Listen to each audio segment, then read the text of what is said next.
Right now, you have a governor from Tennessee has decided to go after drag shows. What sense does that make, to go after drag shows? So it's part of a larger pattern from elected officials who espouse freedom and liberty, but apparently think that freedom of speech only extends to people who agree with them. And that's what we're seeing from what's happening in Tennessee and other places as well. The anger and concern over new laws in Tennessee targeting drag performers and trans youth have made it all the way to the White House. One of the two bills signed by the state's Republican Governor Bill Lee last week constitutes a total ban on gender-affirming health care for transgender children, the Tennessean reports.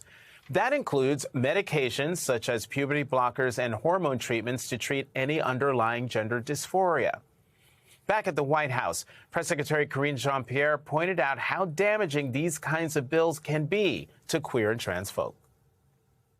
These ridiculous policies aren't just unnecessary, they are dangerous, they vilify our fellow Americans, and at the time when LGBTQ Americans are facing higher risk in violence, mental health issues, and it is unacceptable, it is completely unacceptable for a governor to be moving in this way. The other bill signed by Tennessee Governor Bill Lee last week effectively bans drag in public or from any venue without an age restriction. So that targets LGBTQ pride events, drag queen story hours, drag brunches, and much more. This is what the Republican governor of Tennessee is focused on. And this is the same Governor Bill Lee who back in 2021 signed a law allowing most adults in Tennessee to carry a handgun without a permit. Yes to guns, no to drag. That's Republican Governor Bill Lee's legislative agenda. Got it? And that's despite the fact that last year, guns were the leading cause of death for children in this country. More than car accidents, more than cancer. It's guns killing more kids in America than anything else. 3,597 children, to be exact, died by gunfire last year in America, according to the CDC. 3,597. But in Governor Bill Lee's Tennessee, children can be in a library with all the handguns adults can carry, but a drag queen bet not be in them stacks reading them kids green eggs and ham. Joining me now, a familiar face to fans of drag, award-winning drag queen, writer, and producer, Ben de la Creme. She has toured across the world with original stage productions and, of course, appeared on Season 6 of RuPaul's Drag Race and Season 3 of RuPaul's Drag Race All-Stars. Here's a look. Ben de la Creme, Dripping in Jewels, Season 6. Oh my God, it's Jewelry Andrews. I feel stunning in this outfit. Anybody who says that I am not currently dripping in jewels is just a flat-out liar. Let's just talk about this Tennessee ban, the one on gender-affirming health care for trans kids and teens. We're seeing bills like this in other states. A new one was introduced today in Florida. Talk about why this attack on trans health care is so personal to you. Yeah, well, Jonathan, thank you so much for having me to speak on this. You know, it's really a terrifying time for so many reasons for the queer community. We're being set back so far. My personal attachment to the trans healthcare attacks is not only that I have a huge group of friends through the drag community who I have a personal relationship with who are trans. I also have a trans partner, and there is so much fear around how people are going to continue to live their full, authentic life. I know people who are starting to figure out how they're going to hoard hormones in case, you know, in their state, suddenly they don't have access to the things that they need.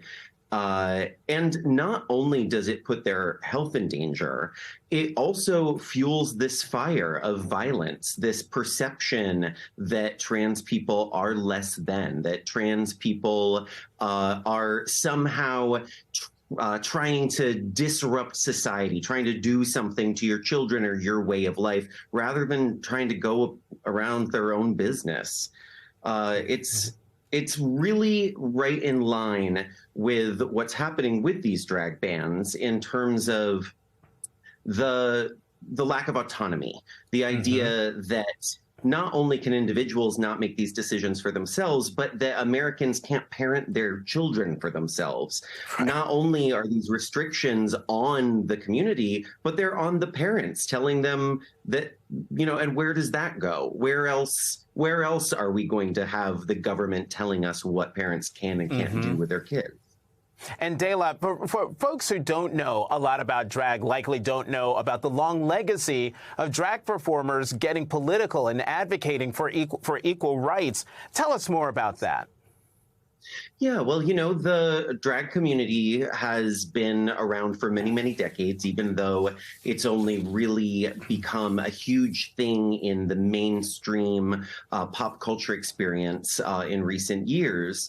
But, drag has been around since Shakespearean times and has had a wonderful legacy within the queer community of people finding spaces while the queer community was being oppressed, and this is all pre-Stonewall, drag bars throughout the country that were underground, that were illegal, and that people went to seek refuge and to find joy. Drag queens have been jesters and leaders for an oppressed community for a very, very long time, and that's always been true. And then, of course, once we roll around to Stonewall, drag queens were the folks who started the resistance. It was Marsha P. Johnson, Sylvia Rivera, who threw those bricks, who told the police, no, we're not going to put up with this anymore.